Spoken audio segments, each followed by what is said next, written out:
ఆటా excellence award అందుకున్నారు కళ్యాణి గారు. వారితో మాట్లాడదాం. ఎలా అనిపిస్తుందమ్మా అవార్డ్ అందుకోవడం? నమస్కారం అండి.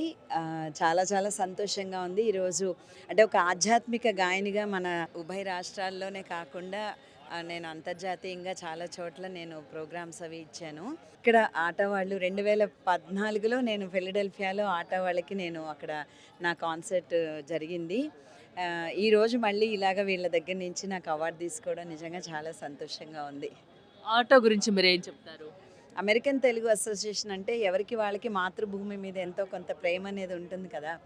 ఈ తెలుగు అసోసియేషన్ వీళ్ళు స్థాపించి అనేక సేవా కార్యక్రమాలు మన దేశానికి వచ్చి ఇక్కడ చేయడం అనేది నిజంగా చాలా చెప్పుకోదగ్గ విషయం. ఎందుకంటే ఎప్పుడు ఎవరైనా సరే ఒక స్ఫూర్తి మన యంగ్ జనరేషన్స్కి మన రాబోయే తరాలు వాళ్ళందరికీ కూడా వాళ్ళు ఎక్కడ ఉన్నా ప్రపంచంలో ఎక్కడ ఉన్నా మన మాతృదేశాన్ని మర్చిపోకూడదు అన్న స్ఫూర్తి ప్రతి ఒక్కరికి, యువత దగ్గర నుంచి చిన్న పిల్లల దగ్గర నుంచి అందరికీ కూడా స్ఫూర్తి ఇలాంటి కార్యక్రమాలు.